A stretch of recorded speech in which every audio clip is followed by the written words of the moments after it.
Umaga Pilipinas. Lunes tayo ngayon. Unang lunes tayo ng March 2, 2026. Sa ulo ng ating mga balita, Iranian Supreme Leader Khamenei patay sa airstrike ng US at ng Israel. Pinay caregiver naman sa Israel namatay din habang inililigtas ang kanyang alaga sa airstrikes. Malacanang pinaigting ang monitoring sa mga nangyayari ngayon sa Middle East. Posibleng paglilikas ng mga Pinoy ikinasa. Delphin Lee at 4 na iba pa absuelto sa Ghost Borrowers Housing Loan makalipas ang 16 years. Kontrobersyal na vlogger na si Francis Leo Marcos nakalaya na matapos magpiyansa. Pag-asa inaasahan ang isang bagyo na papasok sa bansa ngayong Marso. Bagong balita, bagong impormasyon. Kasama si Kuyang Angelo Palmones. Magandang umaga, Pilipinas! Kasama pa rin natin ang buong radyo natin FM nationwide, ang ating action radio station sa Luzon, Visayas at Mindanao. 91.7 BNFM Radio sa Cebu at 94.3 FM sa Jansan. Sa detalye, isang bagyo ang inaasahan papasok sa bansa ngayong buwan, tatawagin sa pangalang Kaloy ayon sa Pag-asa. Ayon kay Benson Estrella ng Pag-asa, mataas ang tsansa na may mabuong tropical cyclone lalo na ang entry point ay eastern part ng Mindanao. Ayon kay Estrella, posibleng tumama ang mata ng bagyo sa Caraga, Visayas at Palawan. Kapag tayo pa rin ang Pag-asa, nasa 4 hanggang 11 bagyo ang maaaring pumasok sa bansa mula Pebrero hanggang Hulyo ngayong taon. Samantala, inaasahan naman ang maulap na kalangitan na may kasamang isolated rain showers o thunderstorms sa Metro Manila at nalalabing bahagi ng bansa, epekto naman ng easterlies. Nangangamoy na ng matagpuan ang bangkay ng isang pitos na itinago sa Kisame, isang hotel sa Quezon City. Sa ulat natagpuan ng staff ng naturang hotel ang kaawawang pitos na isinilid sa isang styrofoam cooler at iniwan na lang sa kisame. Baka walang konsensyang magulang. Natuklasan ang bangkay dahil sa mabahong amoy na napansin ng staff sa hotel ilang araw nang nakalilipas. Matapos matuklasan ang bangkay ng pitos, agad itong ipinagbigay alam sa barangay. Ayon naman sa Criminal Investigation and Detection Group na imbitahan na nilang staff ng hotel para sa karagdagang investigasyon. Isa sa ilalim muna sa autopsy ang pitos habang nakikipag-ugnayan ng otoridad sa pamunan ng hotel para sa CCTV footage na maaaring tumukoy kung sino ang ina o nag-iwan ng sanggol sa naturang establishmento. 8 minuto na makalipas ang alas 4, pansamantalang nakalaya ang vlogger na si Norman Mangusin alias Francis Leo Marcos matapos sa mapiit ito sa Parañaque City Jail. Ito'y makarang makapagpiyansa ang social media personality na si Mangusin matapos arestuhin dahil sa kasong unjust vexation. Ayon naman sa Bureau of Jail Management and Penology spokesperson na si Superintendent Jerix Bastonera, pinakawalan si Mangusin matapos lumabas ang court order kahit na araw ng Sabado. May weekend court din umano ang Parañaque, kaya't naisuproseso kaagad ang pagpapalaya kay Mangusin na nagpiyansa ng 120,000 pesos dahil sa kasong unjust vexation. 54 anyos na babae nabangga ng van sa Marsique, Pangasinan, patay. Detalye na balita mula kay Freddy Fajardo, Aris 38. Masantos siya kabasan ni Chikamin sa ating mga kababayan dyan sa Pangasinan, Freddy. Masantos siya kabusan, Kuyang Angel. Hindi na umabot ng buhay sa paggamutan ng biktima na isang 54 anyos na ginang kasambahay na residente ng bayan ng Malasiki matapos itong mabangga ng van na minamaniho na isang 45 anyos na binata na residente ng Santa Maria, Pangasinan. Batay sa ulat ni Malasiki Chief of Police Lieutenant Colonel Francisco Samadan Jr., naganap ang aksidente bandang alas 10 ng gabi sa National Road ng Poblasyon Malasiki kung sa'y tumatawid ang biktima nang mahagip ito ng van. Naagad namang naitakbo sa Malasiki Municipal Hospital, subalit idiniklarang dedonarable na ng attending physician. Ang driver ng van ay kusang sumuko sa mga pulis at matapos ang reglementary period, pinakawalan na rin dahil sa kabigo ang makapagharap ng formal na reklamo ng pamilya ng biktima. Ganun pa man ay nangako umano ang driver na handa siyang magbigay ng kaukulang tulong sa pamilya ng nasawi. Mula sa Action Radio Pangasinan, ito si Freddy Fajardo, Aris 38, nag-uulat para sa DZRH na sa Pilipinas. una sa Pilipinas. Maraming salamat, Freddy. Minamadali na ng Department of Public Works and Highways ang pagtapos ng 2 kalsada sa Pangasinan na ilang taon ding nakatenga. Ito yung 3.92 kilometers na Villasis Santo Tomas Bypass Road at ang 9.91 kilometer Binalonan Loac Villasis Diversion Road. Ayon kay Public Works Secretary Vince Dizon, ipinag-utos na ng Pangulong Bongbong Marcos ang pagpapalabas ng kinakailangang pondo para may pagpatuloy ng konstruksyon ng naturang mga road network na target na ng matapos sa 2027. Batay sa datos, 8 taon nang nakalilipas nang simulan ang BSBR na may aprobadong budget na 2.2 bilyon. Ngunit tanging 920 million pa lamang ang naire-release dahilan kaya't mahigit 40% pa lamang ang nakukompleto. Hindi rin natatapos ang 1.2 billion peso na BLB o yung Binalonan Luwak Villasis Diversion Road na kasalukuyang nasa 71.51% completion dahil naman sa kakulangan din ng mahigit 340 million pesos na pondo. At least ngayon matatapos na. Top 6 most wanted person sa Bataan dahil sa kasong statutory rape arestado. Detalye na balita mula kay Danny Kumilang, Aris 37. Danny, good morning. Alinsunod sa pinaigting na kampanya laban sa mga wanted na nagtatago sa batas, matagumpay na naaresto ng pinagsanib na puwersa ng PNP sa pangunguna ng Samal Police Station ang top 6 most wanted persons sa lalawigan ng Bataan na may kasong 2 ulit ng statutory rape. Ang akusado ay nadakip sa isinagawang pagsisilbi ng search warrant sa kanyang tahanan sa bayan ng Samal na inisyu ang warrant ng korte at wala itong inirekomendang piyansa.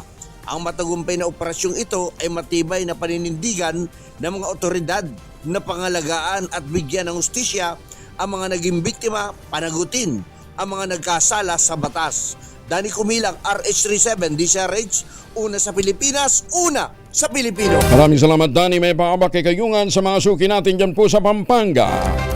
Mga misis, amoy araw ba si Mr. pag-uwi galing ng trabaho, abay dahil yan sa germs sa katawan nila para labanan ang amoy araw at amoy pawis, gumamit ng Shield Bath Soap regularly. Unbeatable ang Shield sa paglaban sa germs versus another brand by Shea Butter. Pampalambot ang kuti sa presyong abot kaya 12.50 SRP.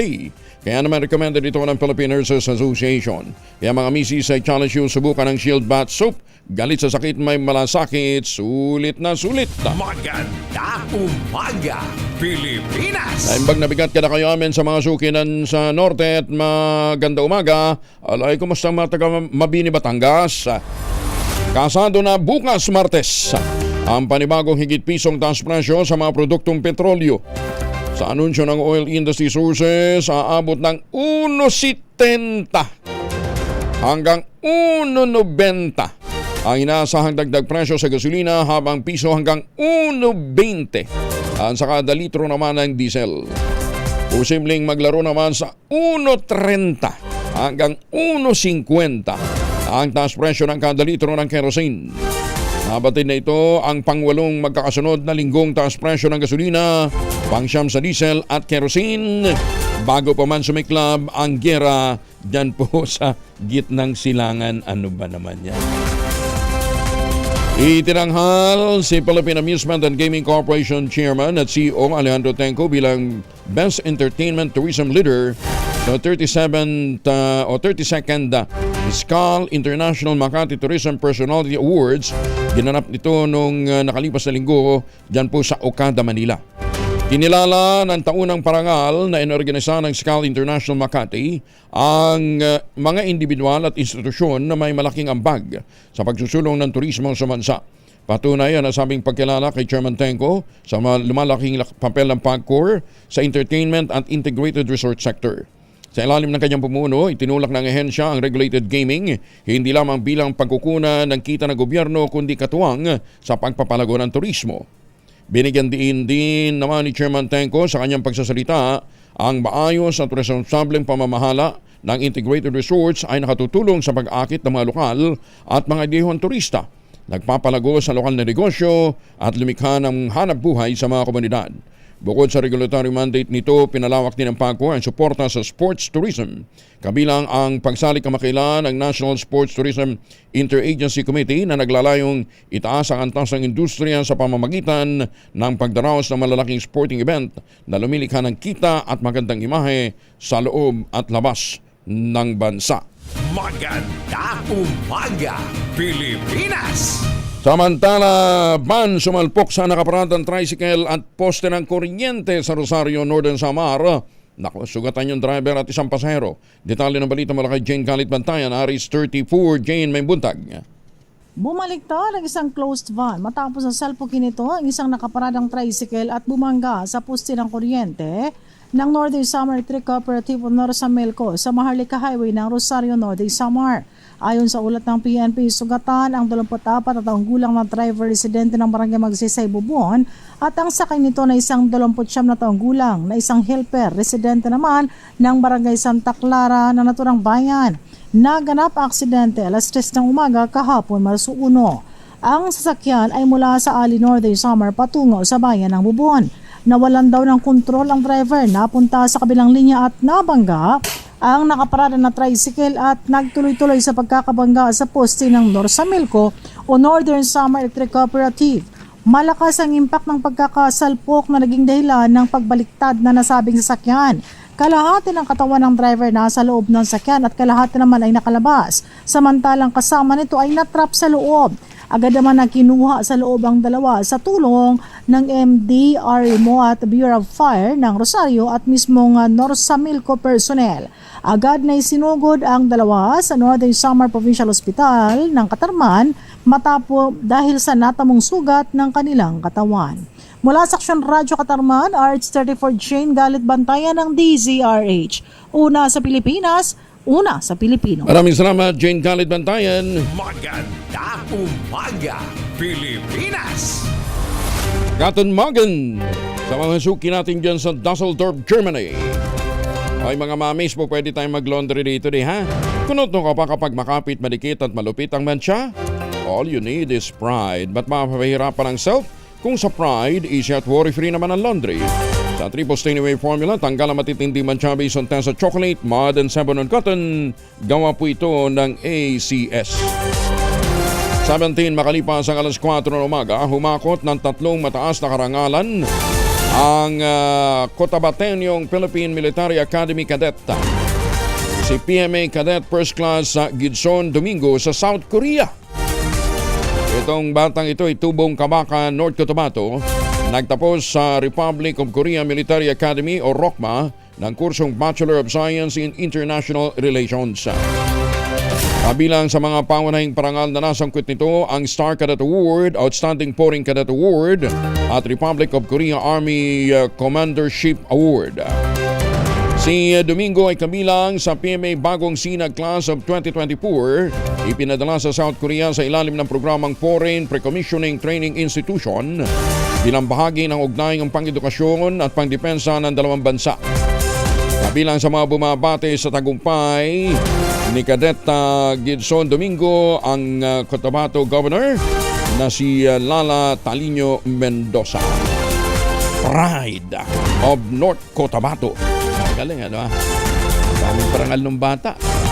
Pinalawak naman ng Department of Agriculture ang implementasyon ng 20 pesos na halaga ng bigas meron na. Rice Project, pangunahing inisyatiba ng Pangulong Bongbong Marcos upang masiguro ang seguridad ng pagkain sa Summer Capital of the Philippines. Dahil sabay ng selebrasyon ng Panagbenga Festival, nagsagawa ang DA ng special rollout ng 20 peso rice sa harapan ng Baguio City Hall. Napakikinabangan ng 500 pamilyang benepisyaryo mula sa iba't ibang priority sectors. Kabilang dito ang mga senior citizens, solo parents, persons with disability, Pantawid Pamilya Program beneficiaries, ganyan din yung mga mahihirap na pamilya, mga arawang manggagawa at membro ng transport group o mga TODA, kasama rin ang mga guro at syempre ang mga magsasaka. Ang aktibidad ay bahagi ng nagpapatuloy na pagsisikap ng gobyerno na masigurong murang bigas para sa mahihinang sektor habang pinalalakas ang mahakbang sa food security ng buong bansa.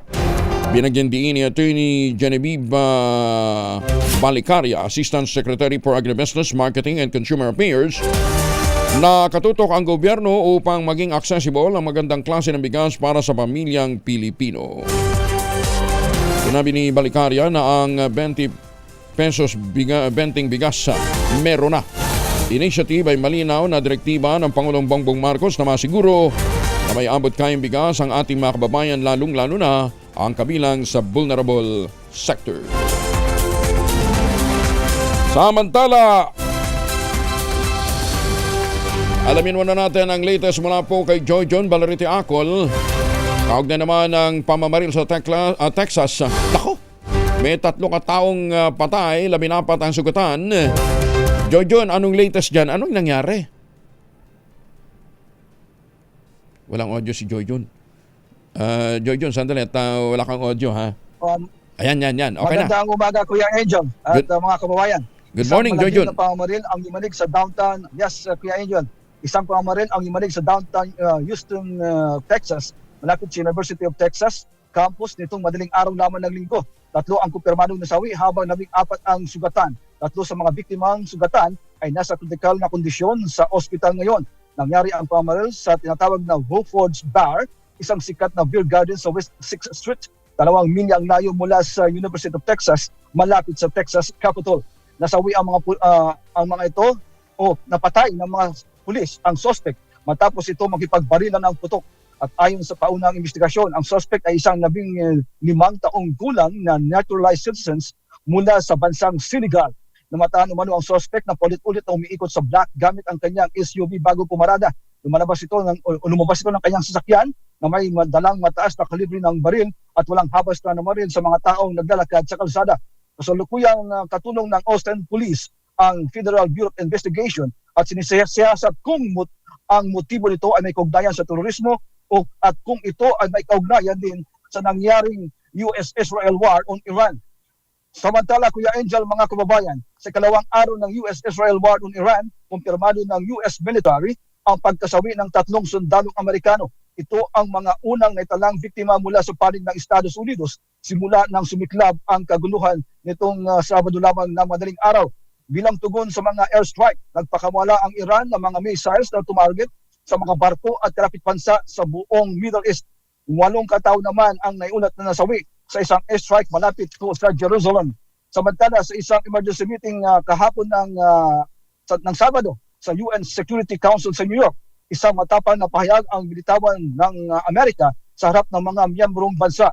Umarap si US Ambassador to the UN Mike Waltz Council para bigyan diin ang tinatawag niyang moral clarity o ang tamang paninindigan na mapagpasyang hakbang ni President Donald Trump.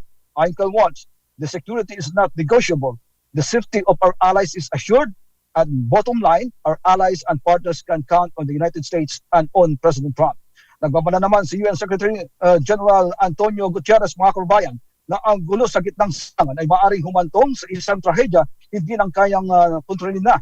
At binigyan din ni Guterres na ang anumang aksyong militar sa pinaka-volatile na rehiyon sa mundo ay may panganib na maghihikayat ng malawakang gyera.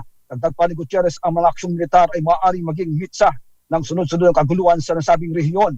Naniniwala ito na makamit lamang ang katahimikan sa pamamagitan ng tapat na negosasyon at diagulo, hindi ang kaharasan. Dahil dito, hinimok ni Guterres ang lahat ng panig na itigil agad ang giyera. Dito naman sa Washington DC, Kuya Angel, mga kababayan, nasa heightened alert po ang mga otoridad, maging ang security service at mahigpit niya ngayong binabantayan ang mga himbahada ng iba't ibang bansa dahil sa nangyaring ngayong mga kabilaang protesta simula pa kahapon at hanggang sa mga oras na ito, Kuya Angel. So John, maraming salamat. Wala namang binigay na timetable pa si President Trump kung kailan niya o kung kailan wawakasan tong ano. Wala siyang sinabi, di ba? Wala pa, Kuya Angel. At nagpapatuloy po ang operasyon ngayon. Sa ngayon, ako yung nagre-report, 1 oras may nagkaroon po ng operasyon na naman ang US at saka na Israel. Bigyan mo kami ng update mamaya, Joy John. Maraming salamat. Thank you for joining us ngayong umaga. Salamat. Balik sa iyo, Kuya Angel. Si Joy John Balarete Acol live mula sa Washington, D.C. Nasawi naman si Iranian Supreme Leader Ayatollah Ali Khamenei sa ginawang pag-atake ng Israel sa Estados Unidos sa Iran. Inanunsyo mismo ni US President Donald Trump ang pagkasawi ng Supreme Leader ng Iran na niya'y isa sa pinakamasamang tao sa buong kasaysayan.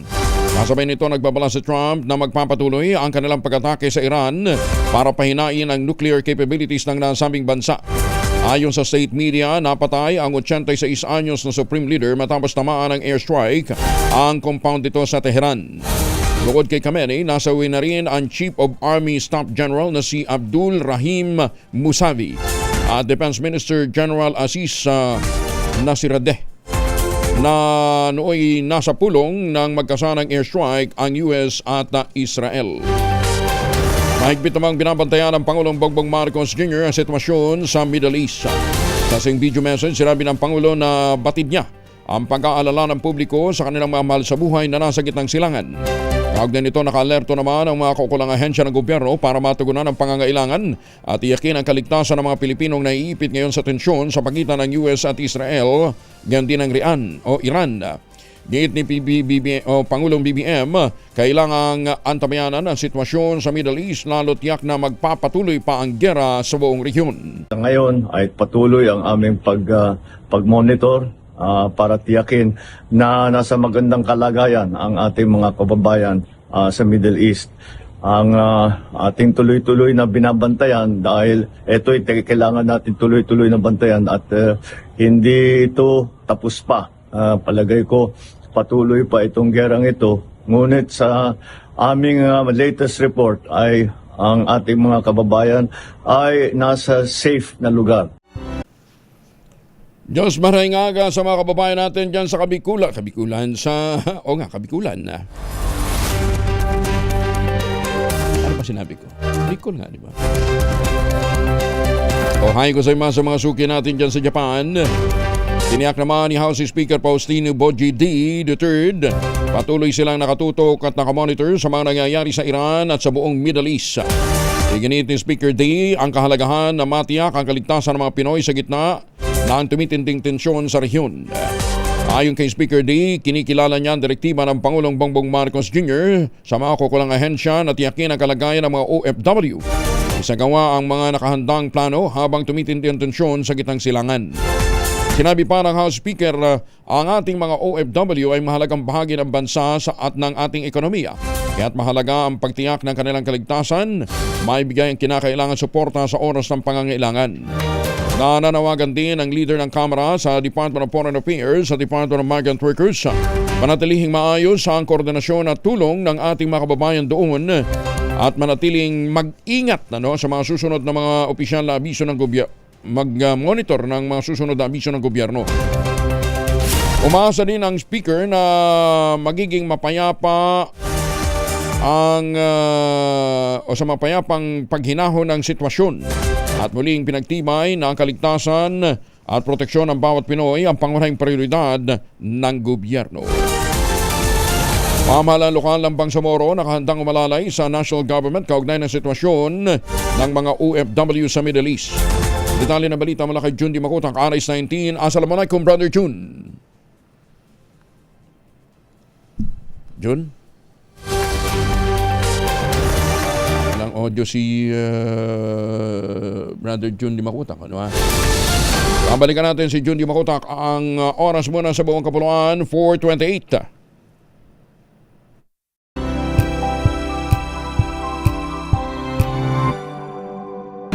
Pilipinas.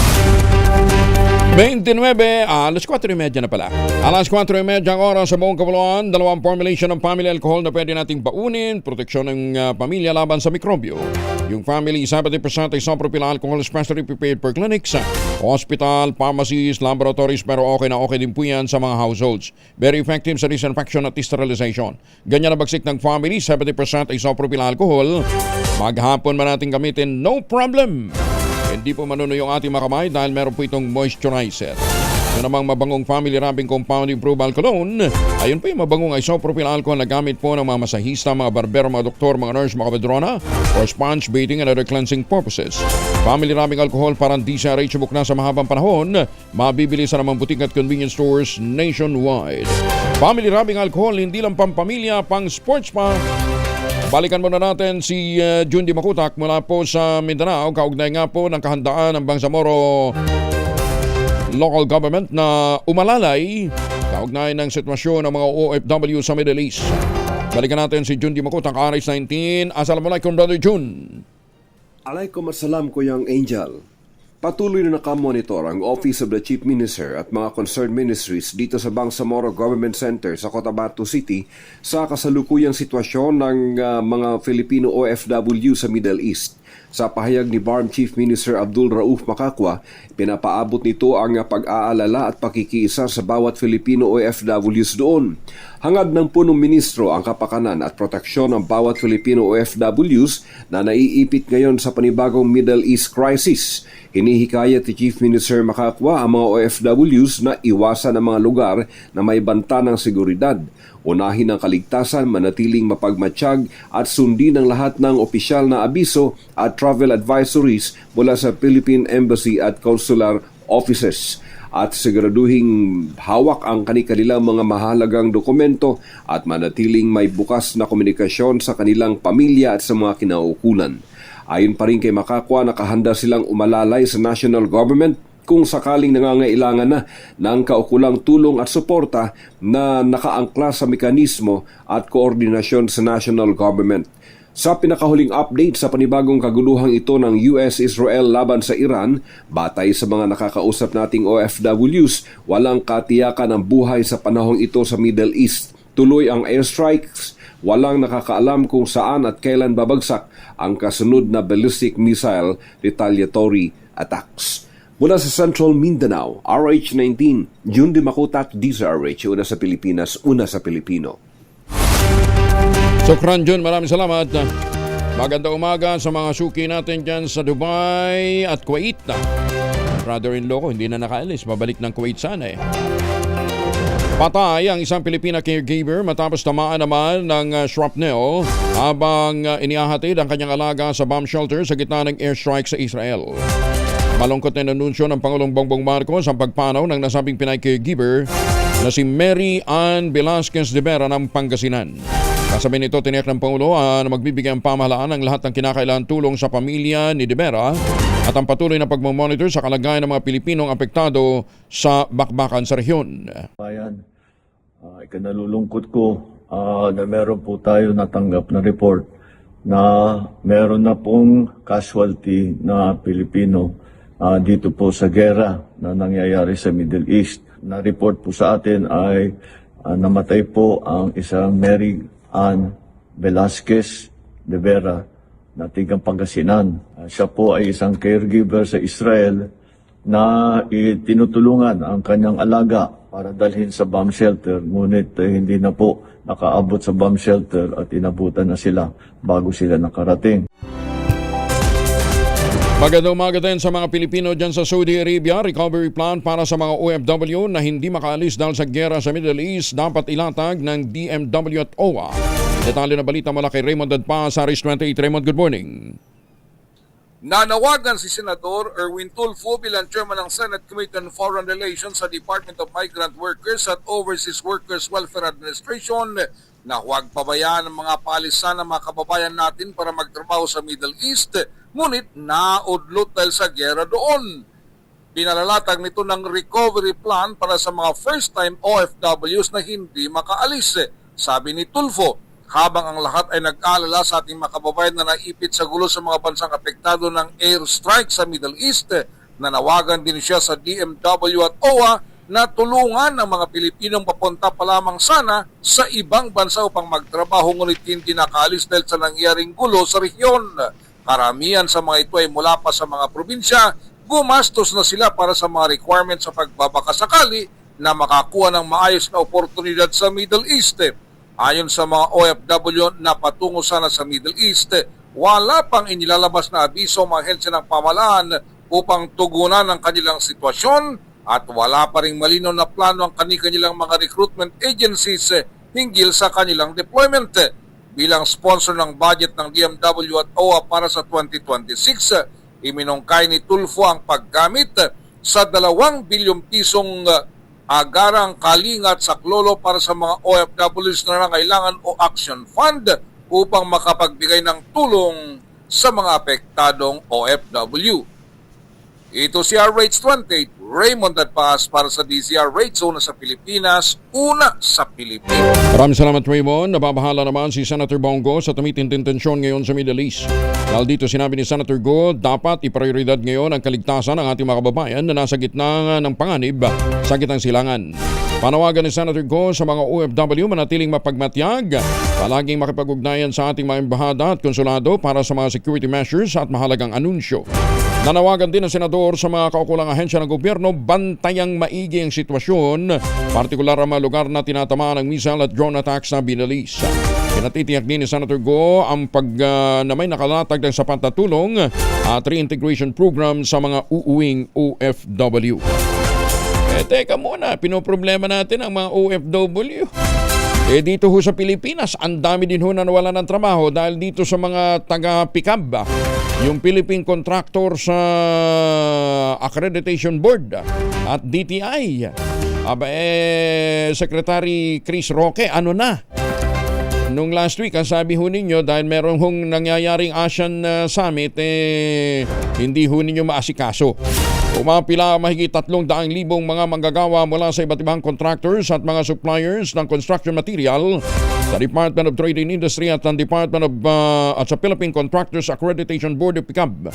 Bawiin na po yung ipinataw na suspensyon sa business permit ng mga kontratistang nadamay dahil lamang sa maling coordinate ng mga flood control project ng DPWH. Ito matapos ng patawan ng suspensyon ng ilang construction company dahil lamang sa maling technical coordinates na naitala sa mga proyekto kontrabaha na ang mga impormasyon naman nanggaling din sa DPWH. Git naman ito, bagamat teknikal ang pagkakamali, mabilis na nararamdaman ng ordinaryong manggagawa ang epekto, lalong-lalo na sa construction sector na umaasa sa arawang kita mula sa mga nasabing proyekto. Secretary Chris Roque, November pa ho sila, hindi ho simusweldo. Nagpaskong tuyo. At ngayon mag-graduation, ang worry nila baka hindi ho makapag-exam ang kanilang mga chikiting. Maawa naman daw po kayo sa kanila. Kumilos na PICAB, huwag tutulog-tulog. Tumutok sa DZRH at manalo ng instant 1,000 pesos sa Malakas promo kasama ang Pride Detergent. Malakasan ang makinig at manood sa DZRH! Si Sherwin, talagang maaga kong bumangon, para makatungo dyan sa F. Santos Avenue, Barangay Zapote, Las Piñas, kasama ang tropang pogi ng Pride Detergent. Ready na ba kayong tandaan ang ating word of the day para manalo ka ng DZRH mini component? Eto na! At ang ating word of the day para sa mga mahuhuli ni Sherwin Alfaro ay umpteen. Umpteen. Meron pala gano'n. U-M-P-T-E-E-N. Umpteen. Ibig daw sa Tagalog daw napakarami. Sa Ilocano kastangaadu. Kastangaadu at sa Cebuano daghan kaayo. Maganda umaga, Pilipinas! 3 katao sugatan matapos ang mahulog ang sinasakyan nila sa bangin sa bayan ng Pintuayan, Southern Leyte. Detalye na balita mula kay Jimmy Angay-Angay, RS32, maupay nga agad, Jimmy. Isang kotse nahulog sa bangin, driver at 2 pasahero ginagamot sa ospital. Kinilala ng PNP mga biktima. Ang driver na ginagamot sa ospital si Jewel Makilang Arbol, 51 anyos, residente ng Barangay San Jose, Sogod, Southern Leyte. Kasama ang mga pasahero na sina Larry, 64 anyos, negosyante. Minda, 63 anyos, may asawa, kapwa residente ng Barangay San Jose, Sogod, Southern Leyte. Nangyari residente alas 5:30 kahapon sa National Highway ng Barangay Sunok 2, Pintuyan, Southern Leyte. Sa investigasyon ng PNP, ang kotse namin naman ni Jewel ay nagbibiyahe mula sa Barangay San Jose, Sogod, Southern Leyte papuntang Barangay Bulawan, Pintuyan. Pagdating sa pababang kalsada, hindi gubad ang preno ng kotse dahil na mawala ng kontrol ang manibila ang driver at nahulog ito sa 15 metro na taas na bangin. Dahil dito nagtamo ng mga sugat sa katawan ang driver at 2 pasahero, kaya tinakbo sa Pintuyan District Hospital para malapatan ng kaukulang lunas. Dito sa DYVL Action Radio Tacloban, ito si RS32 Jimmy Angay-Angay para sa DZRH. Una sa Pilipinas, una sa Pilipinas. Daghang salamat, Jimmy. Maganda umaga, Pilipinas. Ayun, sa Bicol daw, ang Amtinay, Dakulunon. Ayun, Dakulunon. Parang parang kikitain ang mga magsasaka dyan po sa lalawigan ng Quezon kapag patuloy silang nagtanim ng kakao. Dakulunon. At para ho sa mga pauwi ng Pilipinas, suportahan ho natin itong ating mga magsasaka, ating lokal na industriya. Tangkilikin po natin ang tangerine chocolate. Huwag naman pagsalubong na imported na tsokolate. May tangerine chocolate na dito. Available sa 0919-095-5935. Sa tulong nga po ni Dr. Helen Tan, hinakot ho yung mga magagandang kalidad ng mga planting material ng kakao galing Davao. Itinanim sa ilalim ng mga nyugan dyan po sa lalawigan ng Quezon. Kaya ngayon ay nagpuproduce na sila ng kalidad na kakao beans, pinoprocess para maging tangerine chocolate. Available nga sa 0919-095-5935. May mahigit 10 variants po ang tangerine chocolate ng mga raw material galing din po sa ani ng mga magsasaka. I-check po ninyo sa tangerinechocolate.ph. Tangerine chocolate 100% gawang lokal, but taste and looks global dahil tinulungan ito ng DTI at ng DOST. Tangerine chocolate 100% gawang atin. Ang pakiusap po ni Dr. Helen Tan, sana naman ay ating tangkilikin. Tangerine chocolate 100% gawang Pinoy. Maganda umaga, Pilipinas! Mas pinalakas pa ng Bureau of Customs ang pakikipagtulungan ito sa mga ahensya ng gobyerno at mga lider ng industriya ng shipping at logistics para matiyak ang tuloy-tuloy at maaasahang operasyon sa mga pantalan. Sa ilalim ng pamumuno ni Customs Commissioner Ariel Nepomuceno, nagsagawa ng isang mahalagang coordination meeting ang mga opisyal ng Manila International Container Port at Port of Manila kasama ang mga malalaking industriya gaya ng ICTSI, ATI at mga karitawan mula sa PPA o Philippine Ports Authority, Marina at saka yung AISL o Association of International Shipping Lines Incorporated. Sa nasabing meeting, binigyan diin ni Commissioner Nepomuceno na ang susi ng maayos na operasyon ay ang maagang pagpaplano, paggamit ng tamang datos. Layunin ng nasabing hakbang na mapabilis ang cargo flow at makapaghanda sa peak periods at data-driven solutions o paggamit ng impormasyon para sa mas tumpak na solusyon ng kanilang operasyon. Ang nasabing hakbang ay alinsunod sa vision ng Pangulong Bongbong Marcos na gawing moderno ang serbisyo ng gobyerno, isulong ang ease of doing business para sa mas matatag na ekonomiya. Ibinasura ng San Fernando City, Pampanga Regional Trial Court Branch 42 ang kasong estafa na isinampa ng Department of Justice laban sa property developer na si Delphin Lee at iba pang akusado. Sa isang daang pahinang resolusyon na inilabas ng RTC Branch 42, pinabura ni Judge Joel Bantasan ang demurrer to evidence na inihain ng kampo ni Lee. Dahil kahit nabasura ang kaso, katumbaso ito ng akwital. Ayon kay Attorney Ronnie Garay, abogado ni Ginoong Delphin Lee, nabigo ang prosekusyon na magpresenta ng matibay at sapat na ebidensya at sa 47 saksi na itinalaga ng gobyerno, 10 lamang ang aktual na humarap sa trial. Karamihan sa kanila walang personal na kaalaman sa mga transaksyon. Hindi rin tinanggap ng korte ang mga dokumentaryong ebidensya ng prosekusyon dahil hindi naman na-authenticate ang mga ito. Matatandang si Lee ang may-ari ng Globe Asiatic at kinasuhan ng estafa noon pang 2010 dahil lamang sa alegasyon ng malawakang housing loan scam na nagkakahalaga ng bilyong-bilyong piso laban sa Pag-ibig Fund o Home Development Mutual Fund. Ang malungkot ho dito, 15 years ang nawala ho dun sa tao para makapagnegosyo ng mahusay dahil lamang ho sa politika. Maganda umaga, Pilipinas! Na politika yung mama. DPWH sa tapusin ang bitin na proyekto sa Baguio at Benguet. Kinon Road gagawing all-weather road. Yan ang babalita sa atin ni Boy Gonzales, R29. Boy, good morning. Good morning, Kuya Angela. Tatapusin na ng Department of Public Works and Highways o DPWH sa mga bitin na proyekto sa Baguio at Benguet. Kabilang dito ang pagkatapos sa rockshed at pagkukumpuni sa bahagi ng Ken Road na gumuho noong nakalipas na taon. Ito ang tiniyak ni DPW Secretary Binsti sa matapos ang siya nagawa inspection sa mga proyekto ng ahensya. Ayon sa kalihim, bahagi ito na mas malawak na plano upang gawing all-weather road ang Ken Road upang matiyak na ligtas at madadaanan kahit sa panahon ng malalakas na ulan at bagyo. Tiniyak ng kalihim sa mga lokal na pamahalaan sa Baguio, Tuba at Benguet na tatapusin ang mga nasimulang proyekto alinsunod sa direktiba ni Pangulong Ferdinand Marcos Jr.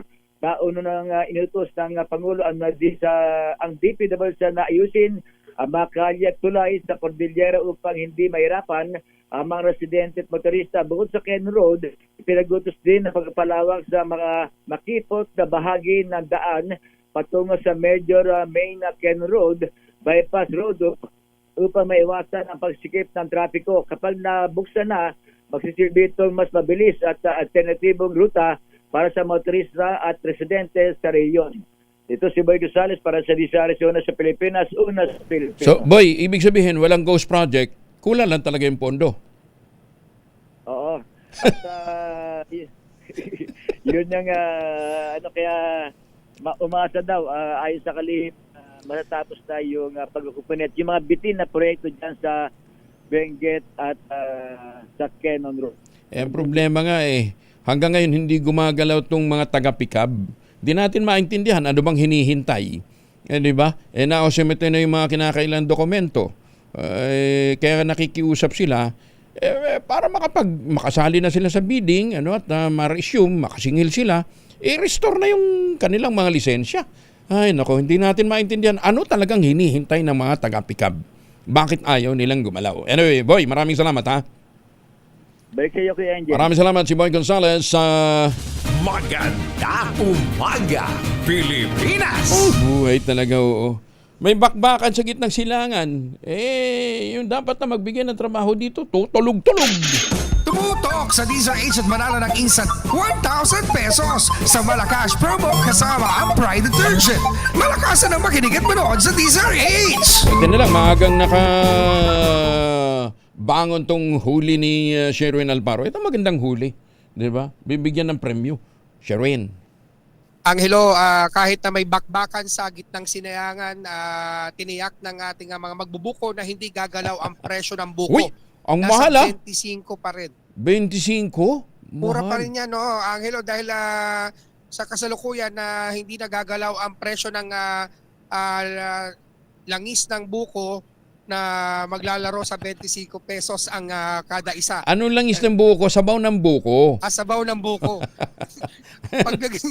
pag naging nyog yan, magiging langis na rin yan. So pwede na rin yan sa sasakyan. Virgin coconut oil. Ayan, oo. Tignan mo naman, sariwang-sariwa. Alam mo sa Davao? Parang yung nagkakayod lang ng buko, sariwang-sariwa. Alam mo sa Davao, kahit tanungin mo pa si Elmer Salvador, mahal din ang buko. Sa Davao? Oo, sa Davao. Mas mura pa nga 25 doon sa dito amin. na kayo umangkat. Oh. Di ba? Dito na kayo umangkat sa Sapote. Mas mura dito. 25 lang ang buko. So yung mga nadya sa Davao, dito na ho kayo umangkat sa Sapote, 25 lang. Oo, sige. So bababa pa yan kapag bababa pa yan kung aangkat, kung pagmarimihan. Baka umasa yung ating mga kababayan. Wala. Ang hirap na rin silang kumuha ng alam ko sa bandang Laguna kumukuha yan. Saan ba kinukuha ito? Sa Indang Cavite. Cavite. Buti hindi buti sa Iran. Walang kumukuha ng buko ngayon sa Iran dahil magulong ngayon sa Iran. Pero yung buko natin ang gagaling ng Indang, Cavite. Cavite lang po. Dahil ang winner natin ngayong umaga, Kuya Angel, magbubuko. Opo. Pangalan niyo po? Bonifacio Carag Jr. po. Yan, si Bonifacio. Carag Jr. Matapang na tao. JR po. Yan Si Bonifacio, matapang na tao. Ayan. Kay Mrs. lang tumatakbo. Ay! Ano po? Hindi talaga mapapatakbo si Sir May kasi itak, si Mrs. may hawak na itak. Oo.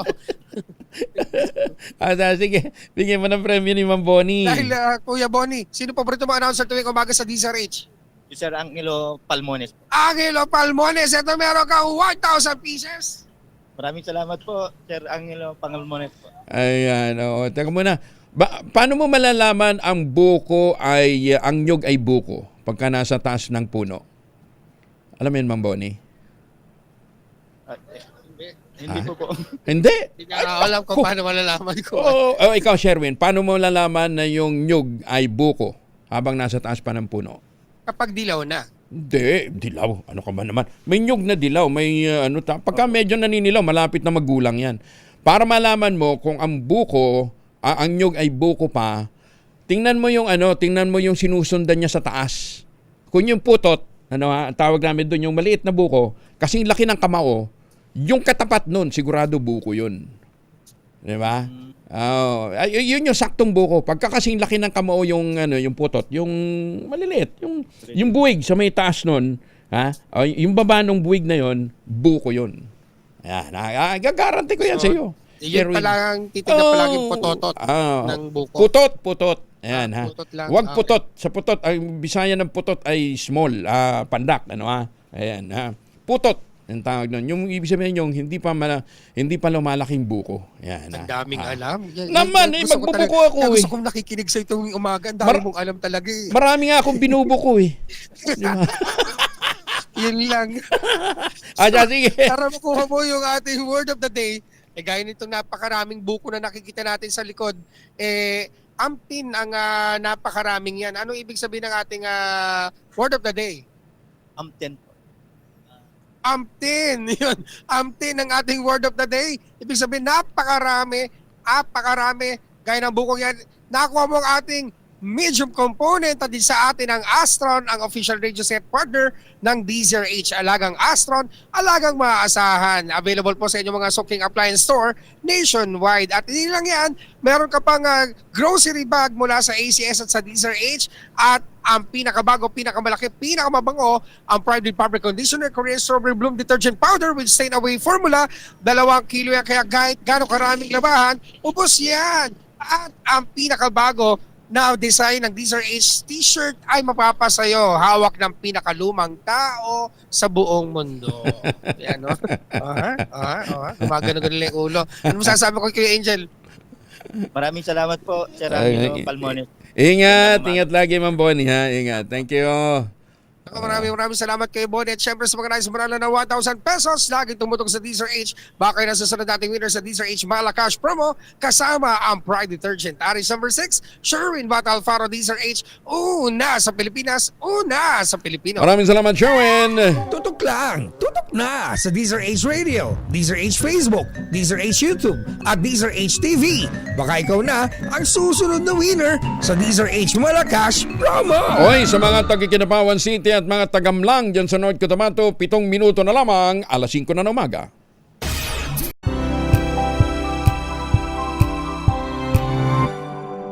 Oh, 3 minuto lamang bago mag 5:00 ng umaga, oras na para tayo po naman ay mag-ultabayo. Pero sabi nga po na mga dalubhasa, mga 1 oras bago matulog, 2 kapsula para mas ma-enjoy natin ang mga benepisyo ng ultabayo. Ang ultabayo po ay postbiotic with Lactococcus lactestrin plasma. Dumaan po ito sa mahabang clinical trial dyan po sa Japan. Hindi testimonial, hindi kwentong kutsero, kundi human clinical trial.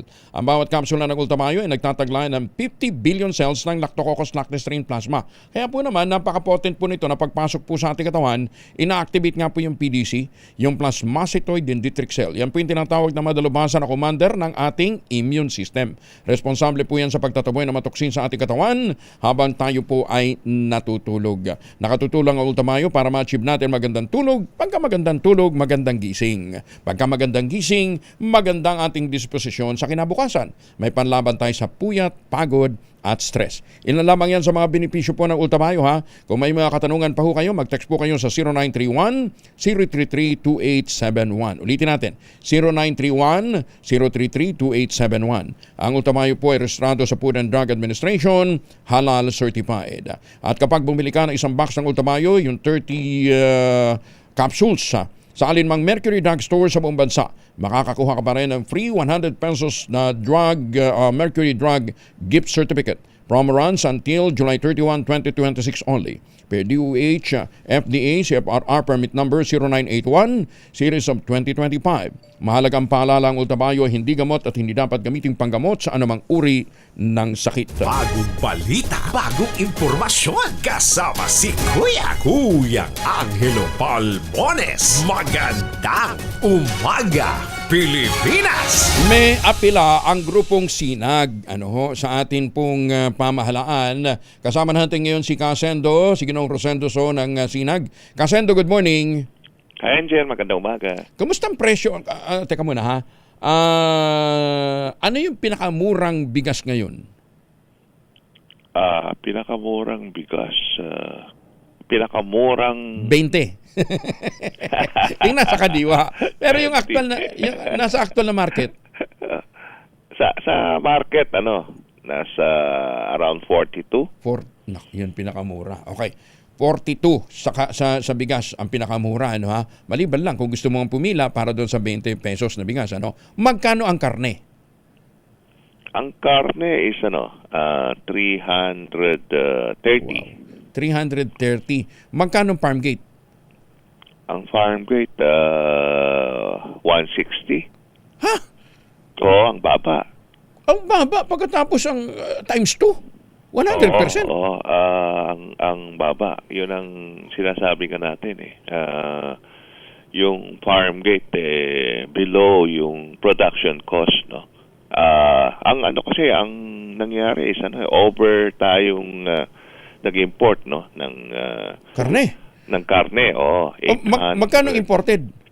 853 million kilos ang pumasok, no. Dapat kasi mga 550 million kilos lang. Teka muna, magkano ang tawag dito presyo sa palengke ng imported? Dapat yung imported, di ba, hindi pwede sa palengke. Actually, yun nga. Kaso nasa palengke din naman talaga eh. Na tinoto nila. Oo, nasa palengke pa rin naman eh. Oo, nasa palengke pa rin. Ang kasi, minimix nila doon sa local at binebenta sa 330. Ang nakaka kasi is ang landed cost ng imported nagre-range from 80 to 120 pesos. Wow, grabe no. 80 to 100 tapos binebenta ng 320. 330. 330. Oo. Tapos yung local sa local ganun katindi. Tapos pinaplad pa yung market.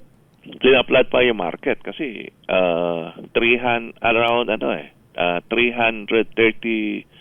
million kilos ang sobra na pumasok, no. So yun ang malaking problema kaya nagmamadali sila mag-out. So ang nangyayari is nasa market, di ba? So yun ang isang malaking problema. Anong ginagawa ng Bureau of Animal Industry? Kasi trabaho nila yan eh. Oo, ang binabantayan nila is yung checkpoint doon sa pag-transport, di ba, ng local. Yung imported naman, wala naman silang first border up to now. Yun ang hinihingi natin. So, continuous yung pagpasok ng hindi natin alam kung may sakit o wala. Jesus, may ano ba naman? Hindi, akala ko meron na tayong phytosanitary facility dito sa Bulacan. Wala. Hindi nila tinuloy. Hininto nila yan, no? So, bakit? Gusto daw nila dun sa port of entry. Pero ang problema, wala naman tinayo. So, ang commitment ulit is next year. Pero ang problema, ang sinasabi nila is parang open-close din kasi wala naman tayong malaking area dun sa port of entry, di ba? So, yun ang malaking problema natin. So, wala, again ha, nasaan yung di ba ginastusan yun dyan sa Bulacan? Walang ginastusan, no? Walang. Hindi, yung ginastusan ng mga yung mismo, yung mga negosyante ang nagtayo. Yeah, oo. O ano nangyari doon? Yun ang natin yun ang problema, no, na sinasabi natin. Ay, Kasendo. Naku, dial mo nga uli si Kasendo, pambihirang buhay talaga to. Itinayo ng di ba? Akala ko all the while naayos na natin tong problema natin sa phytosanitary. Para pala tayong tanga. Naglalagay tayo ng mga checkpoint para makontrol ang ASF. Pero, tunay naman ang pasok ng mga imported na hindi natin alam kung saan galing hinayupak, malay ba naman natin kung yung pinanggagalingang bansa ay merong ASF? Di ba? Wala naman pala tayong, Kasendo. So, ano ang nag-check kung ligtas ba yung dumarating ng mga karne? Wala.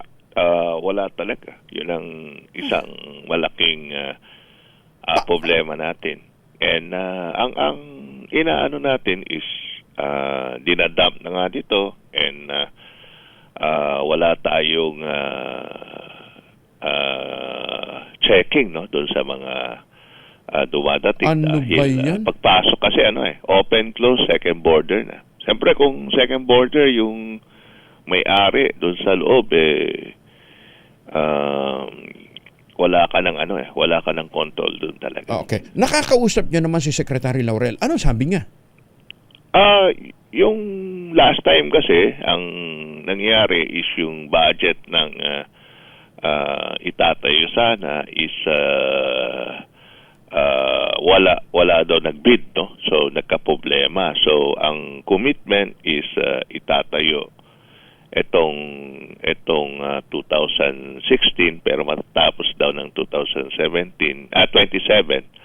itong February. Pero ang problema, sinasabi nga natin kung dun sa lugar na itatayo is wala naman capacity ng area talaga na malaki. So parang open-close din yan ang mangyayari. Ano ba naman to? Akala ko ba? Para pala talang tanga, ha? Mantakin mo, gawa ng initiative na maharang ang ASF. Wala naman pala tayong border control. Yeah, yun ang malaking problema natin. And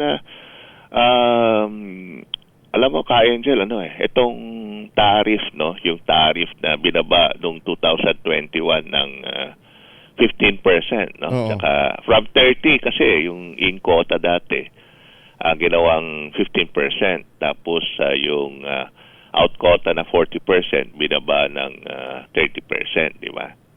25%. Ang problema nito is 2021 yan binaba, di ba? Ang commitment, ang sabi ng NEDA and DepEd, kailangan ibabayan para bumaba yung presyo ng karne. Hindi rin naman For the past year, hindi naman bumabaya sa retail yung presyo ng karne. So, ang sinasabi natin, mali yung desisyon nila, binaba yung ibalik na. taripa. No? Ang kumita lang yung mga importer talaga. Ay, sus, may ginoo. Hindi yun bukod sa kumikita lang yung imported, pinapatay mo yung lokal na industriya, kahit anong effort mo na mapuksa ang ASF, walang mangyayari. Yes, kaya up to now, may problema pa rin tayo sa ASF. Yeah. Ay, sige. Kasi sige, pag samasamahan natin tong kampanyan to, dahil para tayong loko-loko nito. Di ba?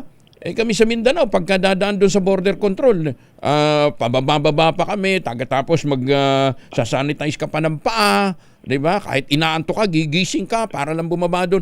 Yun naman pala, pasok pa rin yung mga imported. Hindi natin alam kung saan ang gagaling. Ano ba yan? Yeah, yun ang isang sakit ng ulo natin. Ay, susme.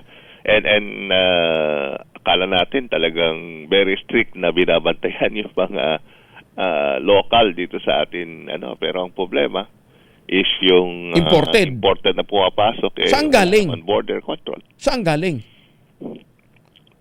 Kasi ngayon, pati yung mga area na may ASF na country, pero kung yung lugar daw walang ASF, pwedeng ipasok dito. Pero sa tingin natin dapat hindi pwede yung gano'n dahil more than that, dapat talaga yung mga phytosanitary facilities natin na matagal nang ipinaglalaban, dapat nakatayo na.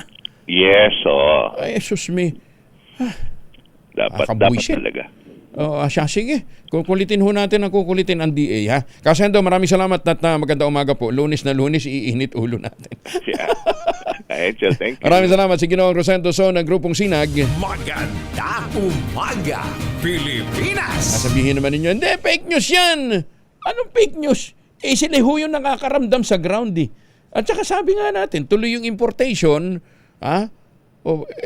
hindi naman nararamdaman sa ground. Mahal pa rin ang presyo ng karne. Mahal pa rin naman ho ang dilata. Ano ba yan? 10 minuto na makalipas ang 5:00 umaga. This time check is brought to you by ACS Manufacturing Corporation, ISO certified, maker of world-class quality Pride detergent. BioFlu. 2 or more symptoms? Baka flu na yan. I-BioFlu na. Kahit walang jingle, effective pa rin ang produkto. Champion, tapat po sa inyo. United Home for Sulfate Iron. Healthy blood para sa healthy glow. RH! Ang balitang yan ay hatid sa inyo ng RH Super, ang shot ng tropa. Kauna-unahan sa Pilipinas.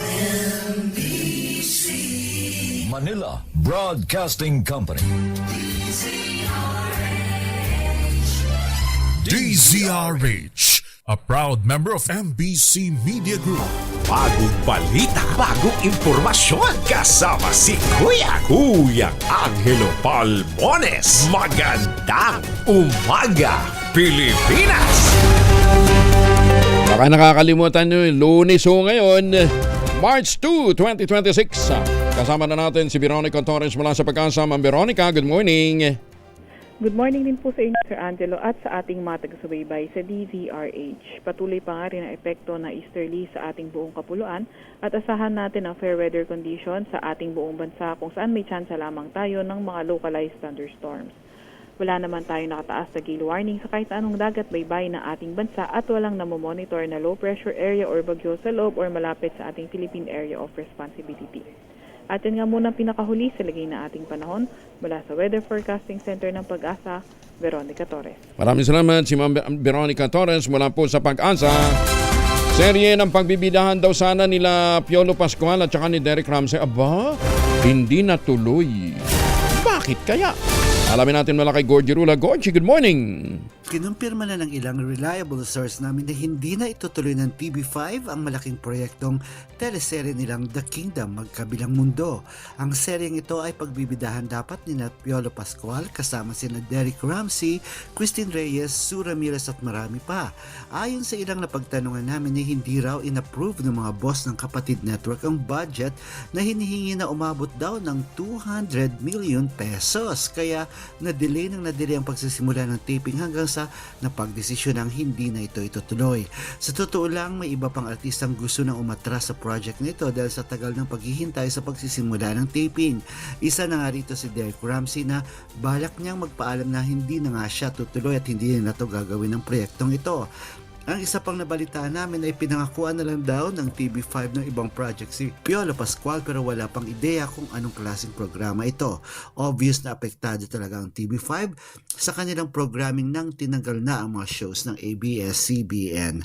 Gorgie Rula po nag-uulat mula sa showbiz ng DZRH, una sa Pilipinas, una sa Pilipino. Maraming salamat, Gorgie. Tiniyak naman ni Public Works Secretary Bin Sison tatapusin ng hensya ang pagsasayos ng bahagi ng Kinnon Road na nawasak noong 2025.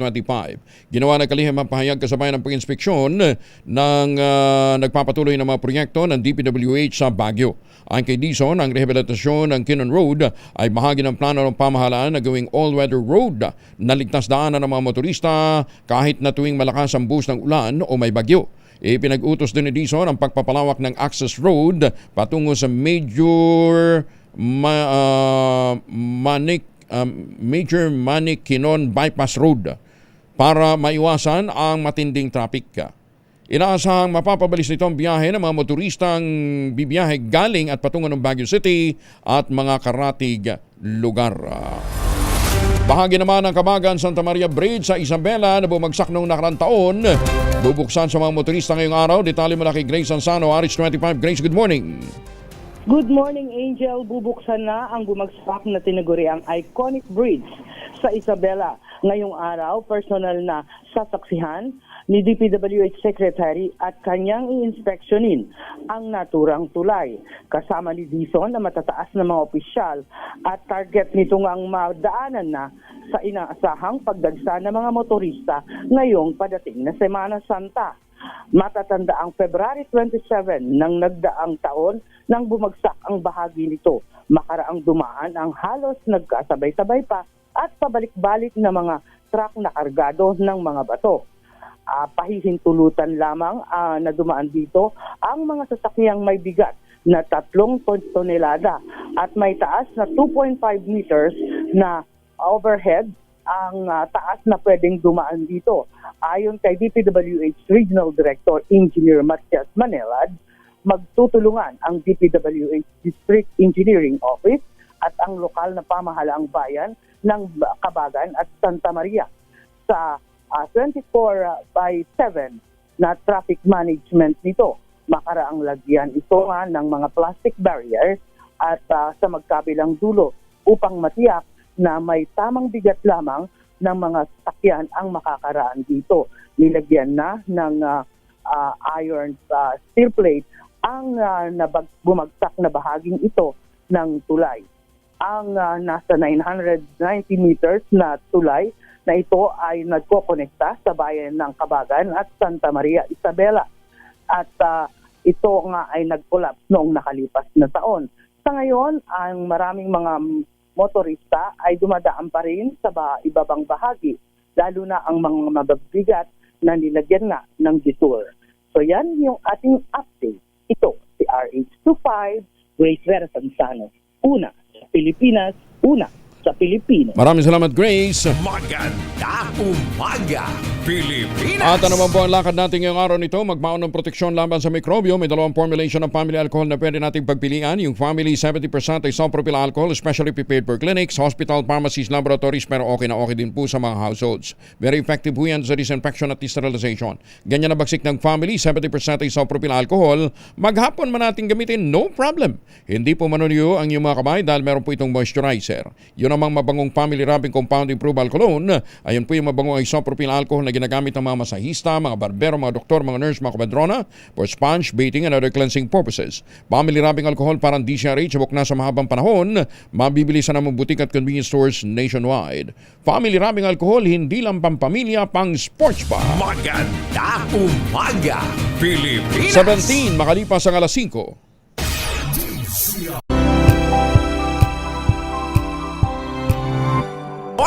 Magandang umaga, Pilipinas! 23 makalipas ang alas 5 ng umaga. Sa nakalipas na mahigit isang dekada na natiling tahimik si Ginoong Delpin Lee dahil sa mga kinaharap niya hong mga kaso. Alam ho natin to, nawala na maraming kaibigan, nawalan ho ng maraming negosyo dahil po sa mga paratang na may kinalaman daw po sa anomalya sa housing loan. And last week nga po, nilabas ng korte, pinagbigyan yung demurrer to evidence. Ibig sabihin, hindi na sila nagpresenta ng kanilang depensa. Ang sabi ng korte, walang sapat na basihan para ituloy ang kaso dahil walang nakitang krimen. Ginoong Delpin Lee, magandang umaga po sa inyo. Kumusta na ho kayo, Sir DL? Good morning. Teka. Ang pangit ng signal. Ang pangit pa? Ayan. Ayan, nag-improve na. Oo. Kumusta na kayo? Okay. Ito, medyo nakahinga na. Parang nabunutan ng tinik. Gano'ng katagal kayo nakulong dahil lang ho sa maling paratang? 4.5 years ako nakulong. 4.5 years? Yes, pero before that, medyo nagtago muna ako ng halos 2 taon eh. Kasi inilalaban ko muna yung kaso ko. Dahil alam nyo naman, wala kayong kaso. Dahil wala naman kayong kasalanan. At saka mabigat kalaban eh. Sa bagay, oo. Napag-initan ka na. Mahirap talaga pag nagalit sa iyo, taga-gobyerno. Dahil lang, dahil lang siya hindi mo tinulungan ng kampanya. Susming buhay talaga, oo. So, 2 taon kayong nagsikap na wag makulong, finally, nagpasya kayong sumuko na at nakulong por So, paano nyo babawiin yun na walang panahon ho sa inyo, Mr. Lee? Ano po? Paano nyo babawiin yun na walang panahon sa inyo sa negosyo? Wala na. Hindi ko na hinahabol yun dahil lumipas yung 16 na taon. Gusto ko na lang maibangon yung pangalan ko dahil ayaw ko ipamana sa mga anak ko yan. And after pangalan ko. And after 16 years, eto nga po, na-absuelto kayo. Alam mo ba kung ilang judges ang dinaanan yan? Ilan? 15 judges ang nag-exhibit sa kaso ko. Dahil? Ewan ko. Simple estapa lang yan, ha?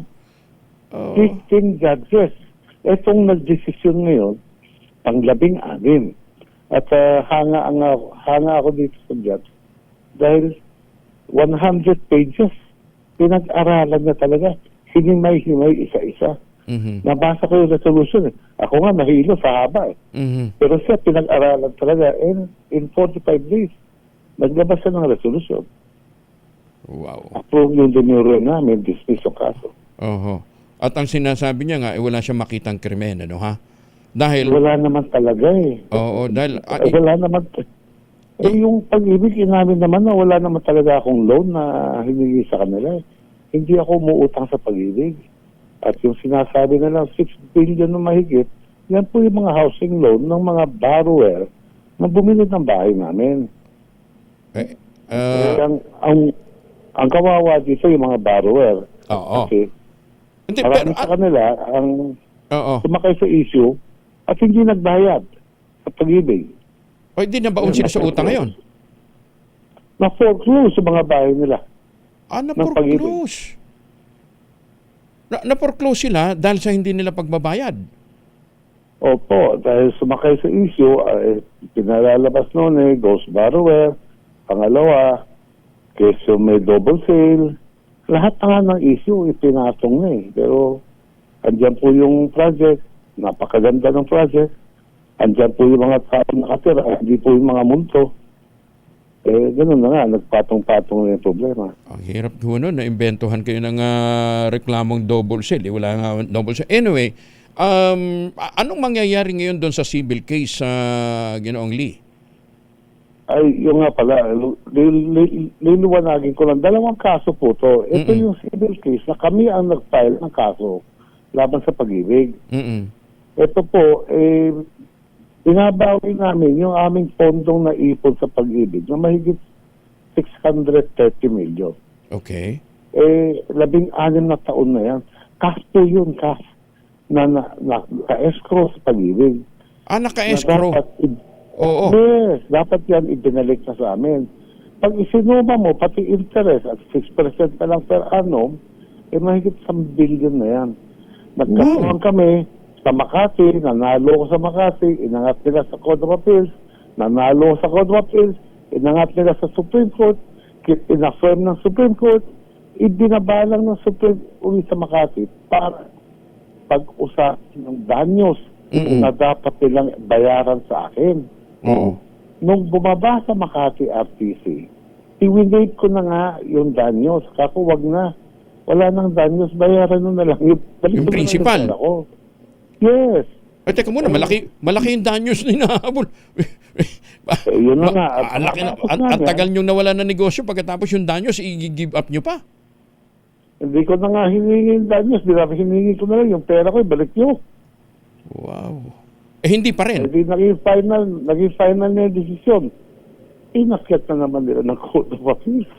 Kaya para kami nag-round robin, paikot-ikot kami. Hindi, kung naka-escrow lang, ibig sabihin nandyan yung pondo.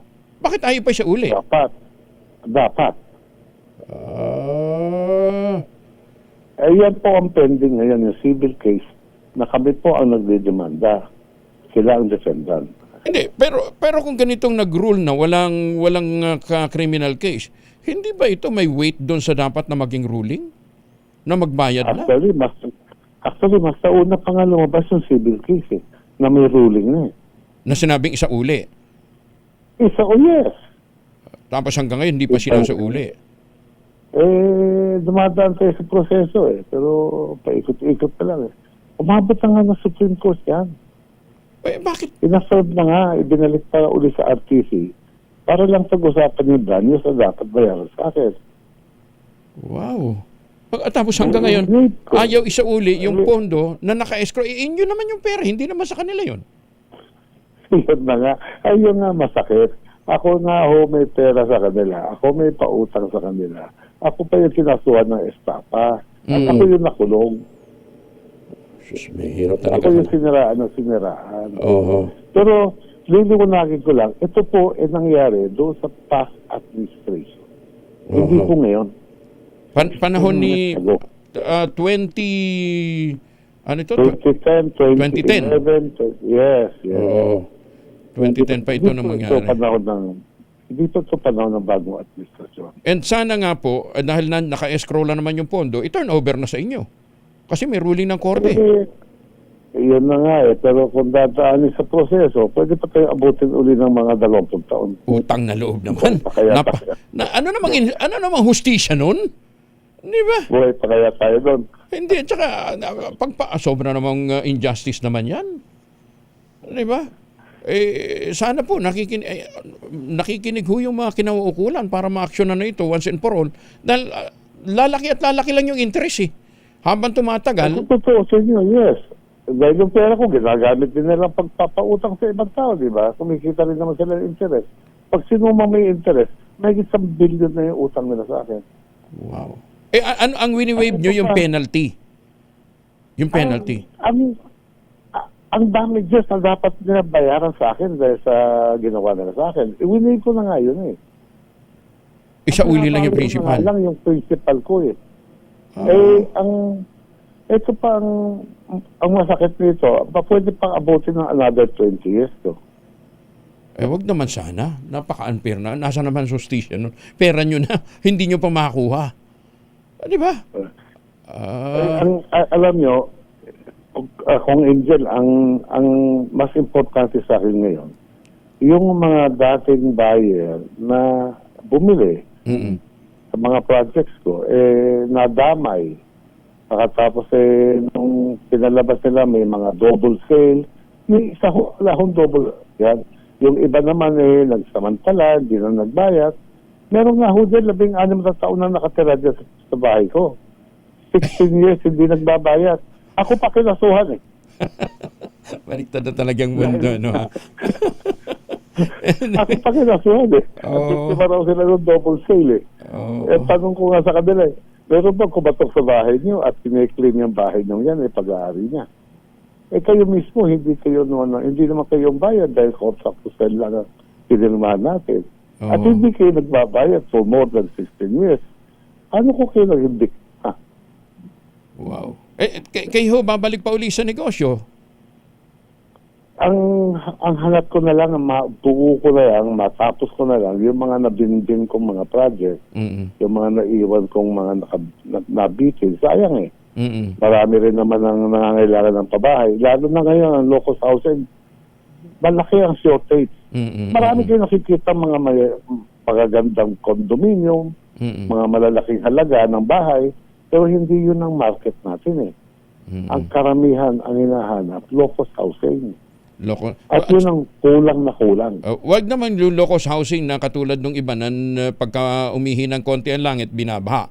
Sabi ni Malu Cabral, yung bahay niya daw dyan sa Semera Mabalacat, bumagyot, dinaluyo, nagkadilubyo sa Central Luzon, hindi lumulubog yung bahay nila dyan sa Semera Mabalacat. Yan yung may pagmamalaki namin. Hindi ko kami nakakasikin ng baha. Marami ng dindol ang dumaan. Hindi ho natinag ang aming project. Kahit yung kalsada namin, wala kayong makikitang bitak. Wow. Talagang pinangalagaan ko po yung quality. Oo. Saka kumpleto daw sa amenities. Sabi niya, may simbahan, may eskwelahan, may pati yata munisipyo nilagyan nyo. Pati City Hall ho, dinonate ko. Ang City Hall po ng Mabalacat, nasa loob po mismo ng Severa. Ang eskwelahan. Baka kayo pinag-initan dahil ginandahan nyo masyado project. Tapos ibenta ako na binibenta ko sa Ghost Buyer. Kung bala ko ibenta sa Ghost Buyer, di sana hindi ko na pinaganda. Wow. Nagtapunta ako ng pera, pinaganda ko. Anyway, kasama niyo ho kami sa pagnanais na sana nga po mabayaran na kayo sa lalong madaling panahon. At wag nang paikot-ikot Ay, sus, may Ginoo. May ruling ng Korte Suprema. Bakit? Gusto ko lang naman liwanagin, ang pag-ibig, matagal na ako nag-reach out sa kanila. Bakit takot sila makipag-usap sa akin? Hindi, tsaka kung naka-escrow lang naman pala yung pera, bakit? Nasa bangko lang yun Hindi pwede nang isa uli. Exactly. At saka, Totoo nga ako, may upo sa inyo. Sino makipag-usap sa inyo? Ba't kayo iwas ang iwas? Bakit takot siya makipag-usap sa akin? Oo. Siguro kapag narinig nila kayo ngayon na makikipag-usap na yan, ano ha? In the meantime, congratulations. Yun lang ho ang hinihintay. Yun lang ho hinihintay ko ang magkaroon kami ng dialogue. Okay. Ginoong Delphin Lee, again, congratulations, and sana nga po ma-resolve na ito matapos na malinis ninyo yung pangalan after 4 na taong mahigit na nakulong nang walang sala. Ngayon naman. Hindi ko ba yung nakulong yung sinirang pangalan ko, reputasyon ko, lahat yun. Malaking bagay po yun. Yun nga. Salamat naman, inabot ko pa. Hindi, tsaka mantakin ho ninyo, 16 years kayo nakipaglaban para lang malinis ang pangalan. Pero napatawag nyo na po si Nugnog. Nugnog, ano ba naman? Wala na akong galit sa katawan. Angel, wala na akong galit sa katawan. Kahit sa mga tagapag-irig, naging biktima rin naman sila Napag-utusan lang po sila. Anyway, sige. Intindihan ko rin naman ang katayuan nila. Ginoong Delphin Lee, again, congratulations. Good luck ka.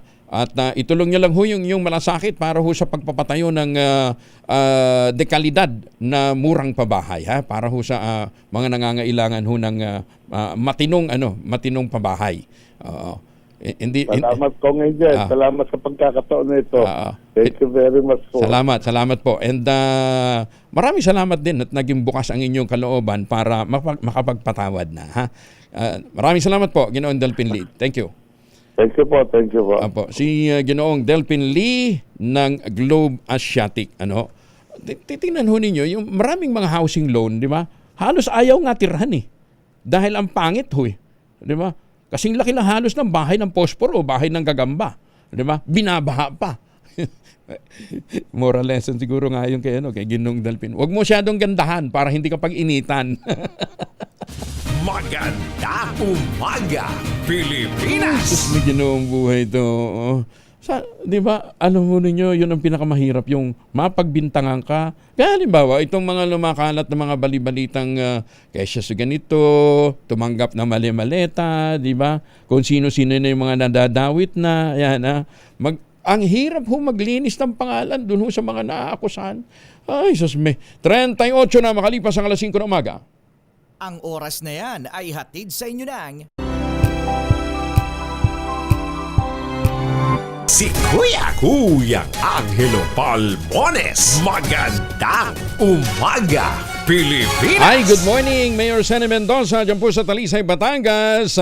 Justice Max De Leon, at saka si Justice Enriquito, good morning. At syempre kay Justice Raul Villanueva, at saka sa kanyang Mama Sally. Ayan, batiin ko muna ng happy birthday ang aking kapatid dyan po sa Canada, ang aking Sanse Patricia. Si Sanse Patricia Palmones ay nagdiriwang ng kanyang birthday dyan po sa sa Canada, Ayan, Sanse, happy birthday. Alam na dis. Ayan, Tapos, ka-birthday niya rin yung pamangkin ko na si Patricia Joy Palmones, dyan po naman sa Malaysia. Patoy, happy birthday. Hindi, siya pala. Ayaw niya pala tawagin Patoy siya, Si Sha.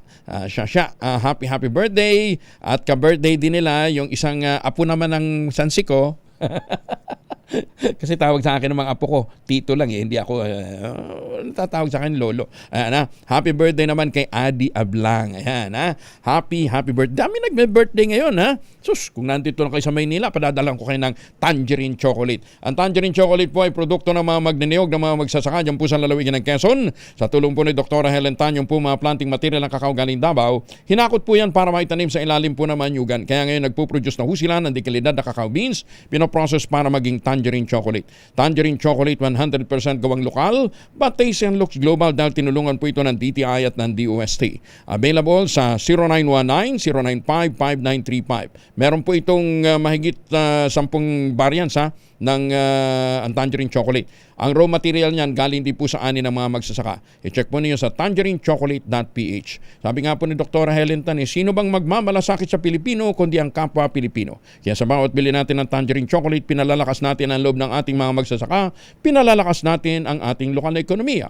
tangerine chocolate, 100% gawang atin. Pakiusap ni Dr. Helen Tan, sana naman ay ating tangkilikin. Magandang umaga, Pilipinas! National Security ng Pilipinas nananatiling stable sa kabila ng kaganapan sa gitnang silangan. Detalye mula kay Idniel Parosa, RH52. Idniel, good morning. Kuya Angel, pinawi ng Senatang Lakas ang mga pangamba hinggil sa maaaring epekto ng gulo sa Middle East dito sa Pilipinas. Sabi ng AFP, naratiling stable ang pambansang seguridad at wala silang nakikitang banta sa teritoryo ng Kapuluan. Kasabay nito ay binalaan ng militar ang publiko na maging maingat laban sa posibleng disinformation at pinayuhang umantabay lamang sa mga official government sources. Ginawa ng AFP ang pahayag matapos magpakawala ng missiles ang Iran sa mga base militar ng Amerika sa Gulf State bilang ganti sa US-Israel attack noong Sabado. May mga naratibo na kasing lumalabas sa social media patungkol sa potensyal na panganib umanong dala ng siyam na EDCA site ng Filipino at American militar dito sa bansa na umiiral sa bisa ng alyansa ng dalawang bansa. Naura ng kinumpira ng Department of National Defense ang mga umano'y nagpapakalap ng tinawag nitong unnecessary panic. Nakatutok daw ang DND sa maaaring pagtapik sa AFP sakaling kailanganin ng humanitarian at evacuation operations mula sa gitnang silangan. Ako sa Edniel Parosa, DZRH. Una sa Pilipinas, una sa Pilipinas. Maraming salamat, Idniel. Pero ang talagang problema, yung pagdaan ng mga Pilipino na luluwas ko sa iba't ibang panig ho ng mundo. Kasi sarado sa ang Philippine Airlines, Cebu Pacific at saka iba pang mga carriers, nag-cancel na ho ng mga flight. Kaya marami ho sa mga travelers at mga OFW stranded ngayon.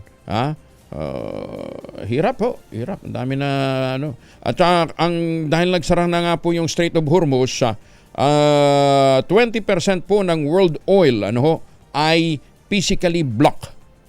Ang Pilipinas ho ngayon ay nasa 30-day private sector inventory. Kaya kinakailangan talaga i-nationalize na uli natin ang oil. Abogado ng 18 ex-Marines kinastigo ng NBI.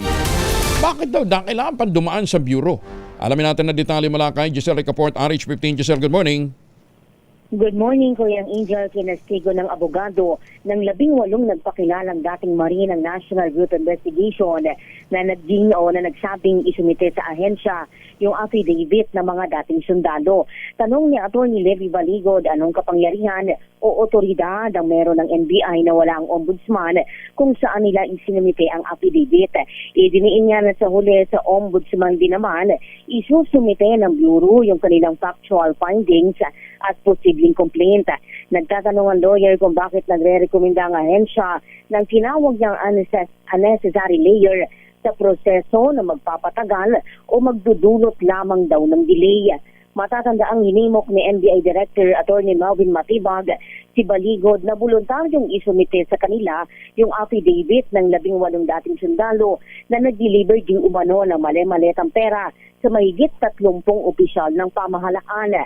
Naglunsad si Matibag ng investigasyon tungkol dito. Una nilang sinisilip yung identity o pagkakakilanlan at background ng mga dating Marine. Kinuwestiyon ng direktor yung tila pagkondisyon di umano ni Baligod sa isip ng ating mga kababayan sa pagsasabing ombudsman lamang daw yung maaari mag-imbestiga o may jurisdiksyon. Ito si Giselle Ricaport para sa DZRH, una sa Pilipinas, una sa Pilipino. Maraming salamat, Giselle. Ma'am Evan Lang dyan sa Las Vegas, Nevada. Good morning. Magandang umaga, Pilipinas! Nananakit na ba ang inyong kasukasuan? Nagkakaringkol, sumihina na bang kalamnan? Epekto po yan ng pagtanda. Ipinakikilala ang Ultaplex sa health drink mula po sa malumikha ng Ultabio backed by Japanese technology. Ang Ultaplex ay may HCG complex, hydrolyzed marine collagen para sa skin at joints, HMB, pampalakas ng muscles, glucosa green para naman sa ginhawa ng kasukasuan. Available in coffee with stevia at powdered drink mix. Kayang bawian ng galaw, sigla at ganda kahit nagkakaedad na with proper diet and exercise. Hanapin lamang po ang Ultaplex sa Shopee, Lazada at Ultamayo.shop. Ang Ultaplex ay hindi gamot at hindi pwedeng gamitin panggamot sa anumang uri ng sakit. If symptoms persist, consult your doctor. Magandang umaga, Pilipinas! Dr. Mortel, good morning. Oras sa buong Kapuluan, 5 minuto na lamang, 6 na umaga.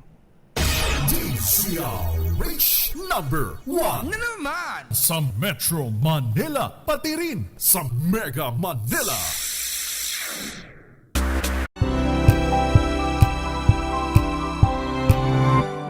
Honest, magandang umaga, Pilipinas.